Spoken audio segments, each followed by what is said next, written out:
Una primera aproximación a un tema delicado.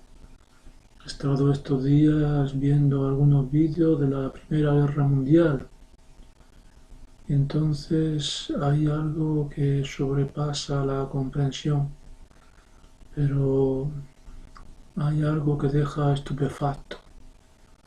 Entonces hay algo que no encaja bien. Entonces se trata de una primera aproximación, unas primeras ideas que creo que se pueden ir mejorando poco a poco. Entonces el tema está,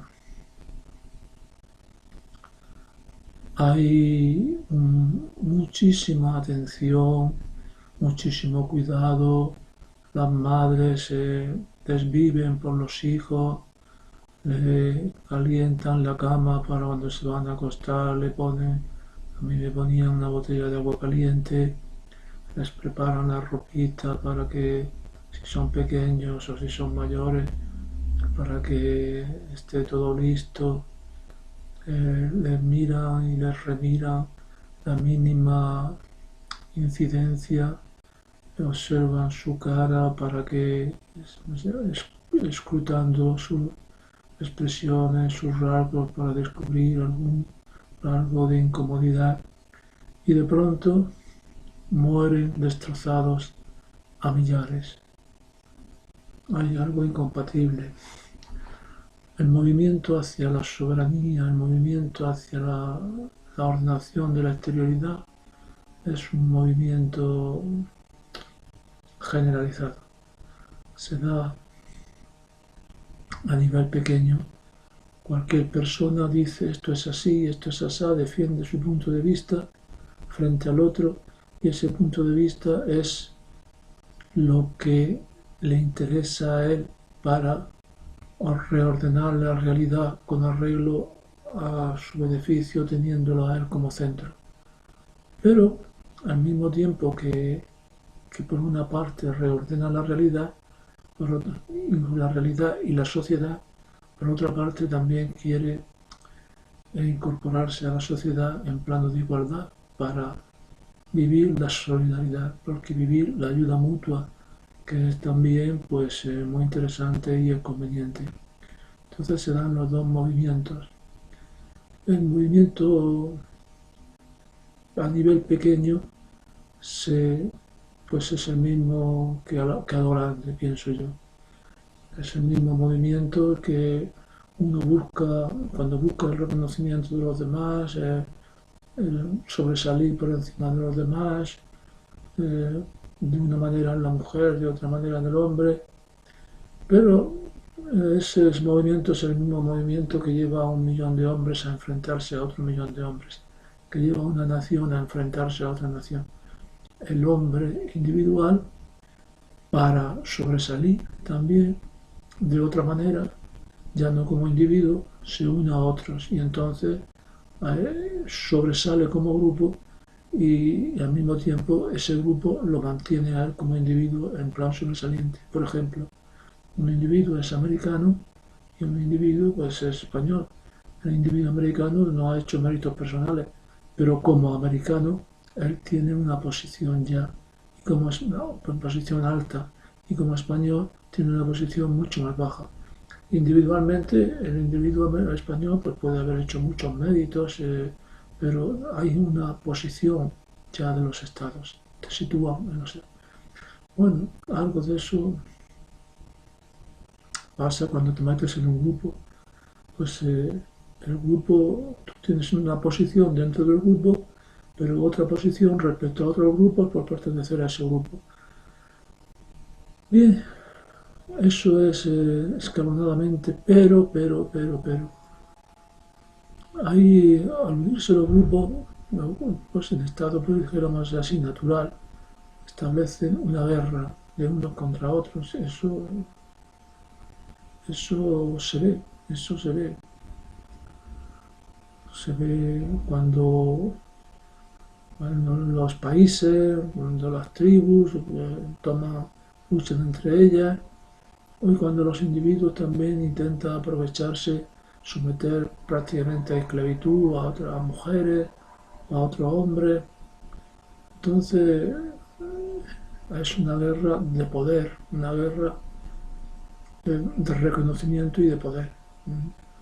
El reconocimiento que se utiliza por la fuerza y que se consigue por la fuerza, pero también un reconocimiento que se consigue de otra manera que siempre está presente. Entonces, sin embargo, y eso la humanidad parece que se ha desprendido un poco de esa situación. Por ejemplo, en la Ilíada, pues se dedican a la guerra, los pueblos siempre estaban amenazados, nunca sabían, podía venir un invasor, eh,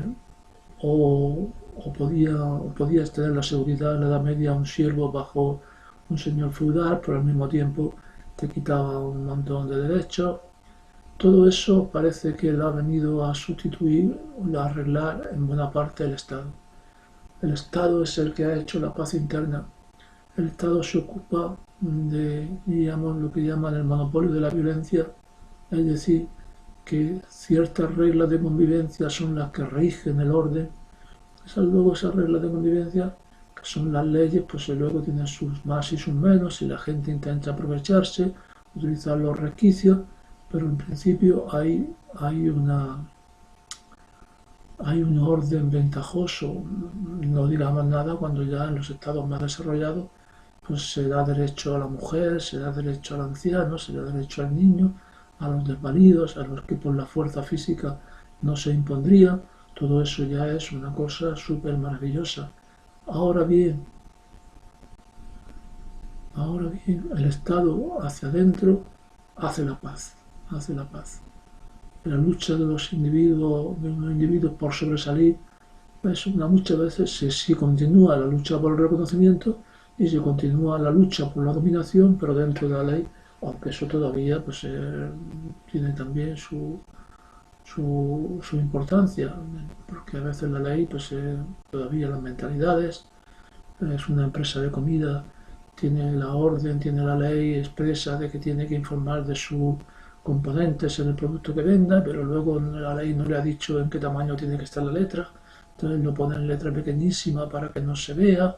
En fin, si es como sabiendo que un producto, si está como recomendado o tiene un aspecto de medicina, es mucho más aceptado que si tiene solamente un aspecto de alimento, pues entonces aparecen los doctores con bata blanca o aparecen las cualidades de un alimento en relación con la salud siendo falso, todo eso, pero bueno, está la ley, está el Estado, y incidiendo sobre la ley, incidiendo sobre el Estado, se puede controlar en vez de incidir directamente de la fuerza de un individuo contra otro. El Estado, con su imperfección y en su marcha ascendente, no digamos ahora, hasta los derechos de los animales, con la marcha, con la evolución de la empatía que se extiende hacia los animales. Eso es una maravilla, una consecución de la civilización y un logro del Estado. Pero el Estado que ha hecho la paz interna sigue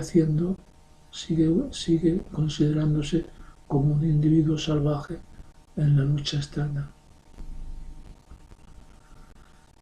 Ese es el asunto. Entonces, no digamos, por ejemplo, residua, porque la violencia en el Estado interior, la violencia interiormente en el Estado se resuelve por la democracia. La democracia hace que la fuerza mayoritaria tome el poder. Entonces no se hagan enfrentamientos violentos, por ejemplo, como está ocurriendo en Siria, un poder simplemente, directamente como poder, se intenta imponer a una mayoría que quiere otra cosa. Entonces, al no haber un camino de resolución de la tensión, como es la democracia, no hay más remedio que intentar resolverlo por la fuerza. Y eso es muy costoso. Entonces, o sea que en términos generales, aunque haya estado atrasados en el tiempo, que no han resuelto sus tensiones de manera pacífica, sin embargo, eso a nivel de la teoría, a nivel de la evolución, a nivel del espíritu que decía Hegel, eso está resuelto. Lo que no está resuelto es a nivel de supraestado. Entonces ahí es donde yo quiero hacer mi incidencia, horrorizado ante la visión de la Primera Guerra Mundial. Ahora mismo no tengo presente la segunda porque es más conocida, esta no la he visto, pero la Primera Guerra Mundial, eso es terrible. Eso y aceptado como normalidad. Mandar miles de jóvenes a la muerte en unas situaciones horribles como cosa habitual, como cosa que tiene que ser, como cosa dándola por hecho, como cosa sabida, como cosa admitida sin más. Entonces, una pequeña solución teórica. Los hombres afortunadamente, tienen la tendencia interior a sobresalir por encima de todos los demás. Así, por ejemplo, un Estado, cuando el equipo representativo de ese Estado vence a otro, pues todo el mundo se entusiasma. Todo el mundo quiere que su país sobresalga, que su país... Pero es porque se han hecho los países. Los países han existido. Los países existen, pero el país, afortunadamente, la nación, el Estado, está en camino de disolución o no sabemos hacia dónde va. Por ahí por donde queremos orientar la cosa en esta primera aproximación. ¿Hacia dónde va el Estado? Por lo pronto, para la manera, diríamos, favorable para nuestros propósitos, nuestras ideas, nuestros sentimientos, el Estado está disminuyendo. Todo, en mi punto de vista, es mejor en la no desaparición, porque eso lo veremos ahora, pero sí en la disminución del Estado. Si lo que enfrenta a un pueblo contra otro es la organización estatal. Es la organización estatal la que hace que la identificación de un agente, de un pueblo, sea hacia esa estructura limitada y se enfrente, quiera la soberanía frente a otras estructuras limitadas. Si suprimiéramos, no la estructura limitada, pero sí porque, por ejemplo, en un Estado caben otras estructuras. Esas estructuras no se hacen la guerra. O sea, puede haber comunidades autónomas, por ejemplo, como hay, puede haber estados en una federación, puede haber diversas formas de asociación de estados pequeños o estructuras interiores al Estado, como las hay interiormente, pero eso no hay conflicto. Entonces, ¿por qué no hay conflicto?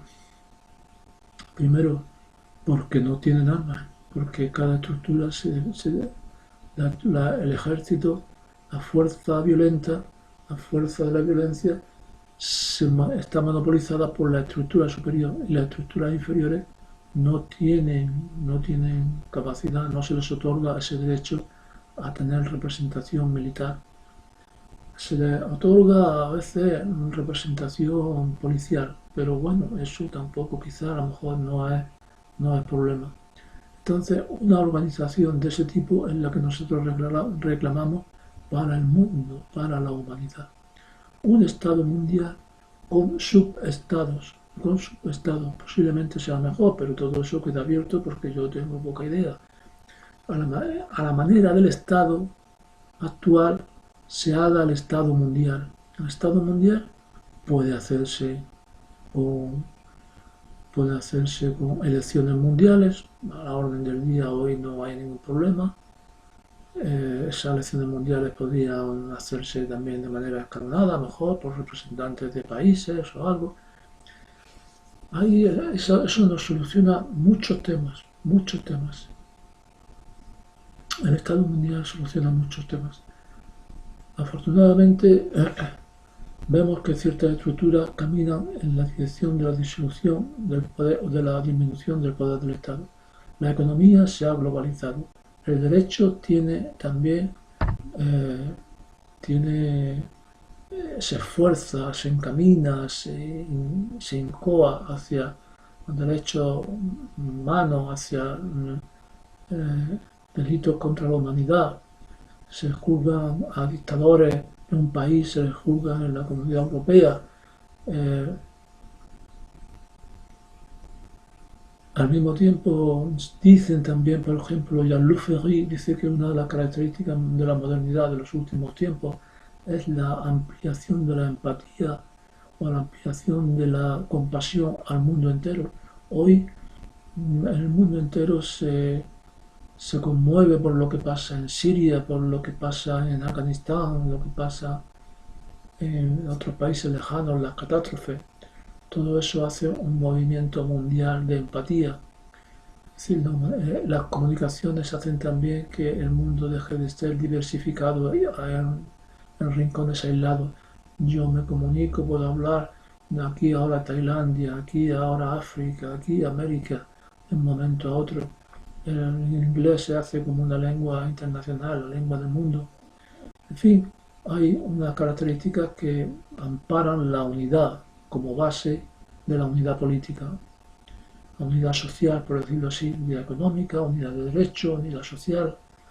La comunicación, Internet, por ejemplo, ha hecho grandísimas cosas. Entonces, hay también, eso proponemos que sea un Estado supraestado, así como nosotros tenemos en España un Estado que mantiene el monopolio del ejército frente incluso a policías regionales. Y entonces, y bueno, ahí sin embargo el Estado actual no ha resuelto bien el asunto de la unión y la separación de partes del Estado. Bueno, partes del Estado se pueden unir con un Estado, se pueden unir con otro, eso no es problema, pero no es problema la separación. No hay un método internacional, no hay un camino internacional. El derecho internacional no ha reconocido el camino de la separación.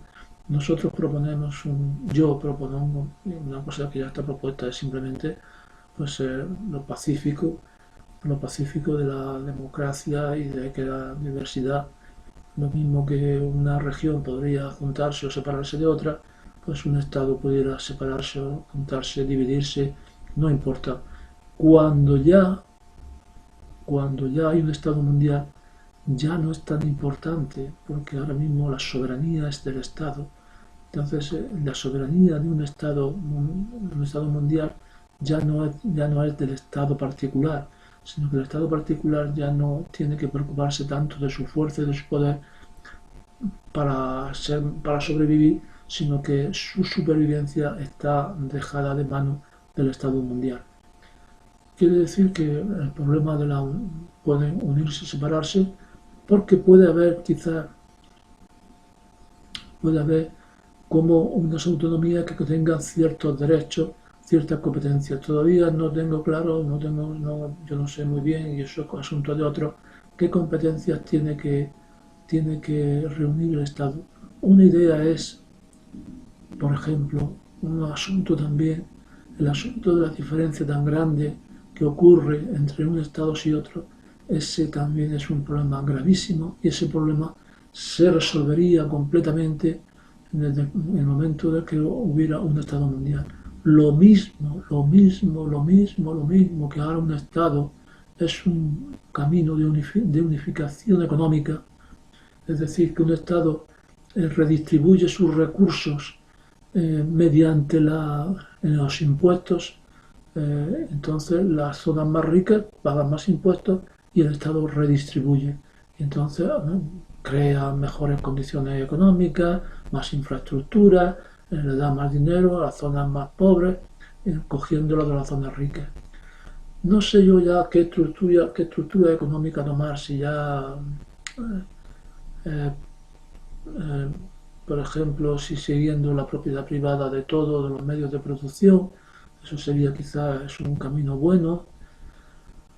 Quizá hubiera que limitar también los salarios, las diferencias salariales, por ejemplo, a un margen, porque ahí tiene que dar siempre margen a la iniciativa individual. El asunto es cómo hacer esa redistribución. Por ejemplo, tenemos el petróleo, por ejemplo, en un país que afortunadamente a lo mejor ha sido dotado por la naturaleza de ser un recurso Y entonces ahora, como país individual, es riquísimo, sin hacer nada, solamente porque tiene ese recurso natural.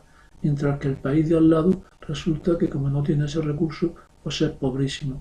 Desde un punto de vista de la humanidad en general, eso es una gran injusticia. Ahora, ¿cómo se redistribuye? Yo no lo sé bien. Puede, mediante impuestos, puede ser, simplemente mediante impuestos, pudiera ser. Eh, o a veces hubiera que nacionalizar, hacer los ciertos productos, ciertos recursos, diríamos, así como era nacionalizar, ahora sería mundializar. Bueno, pudiera ser también. De una manera o de otra, grandísimos recursos. Si el mundo fuera un estado mundial, entonces Estados Unidos sería una región del mundo y África o un país africano, Sudán sería, Etiopía sería otro país, otra región del mundo, otro país del mundo, pero todo comunidades de un mismo mundo, de un mundo estado. Y ese estado toma recursos de un sitio y los pone en el otro. Lo mismo que cuando hubo la unificación de Alemania, entonces el estado más rico, que era la Alemania occidental, gastó muchísimos recursos que hacían falta para el estado que se incorporaba, que era la República Democrática Alemana, y después de un cierto tiempo pues ya se ha producido la igualdad, la unificación. Esa unificación sería también posible, haría avanzar muchísimo, muchísimo todo el mundo pobre, el sudamericano, el mundo asiático, el mundo, el mundo africano, y al mismo tiempo sería también una grandísima fuente de riqueza para la economía mundial, porque al desaparecer las barreras estatales, habría, como hemos visto que la liberalización de la economía produce una mayor eficacia, una mayor extensión de la economía, una mayor riqueza. Entonces, si hubiera una economía mundial, una moneda mundial, entonces toda empresa tendría un grandísimo campo para expandirse. No vemos sino ventajas. Un solo poder, un solo Estado, eso es lo que reclamo yo en nombre de un pasado bárbaro.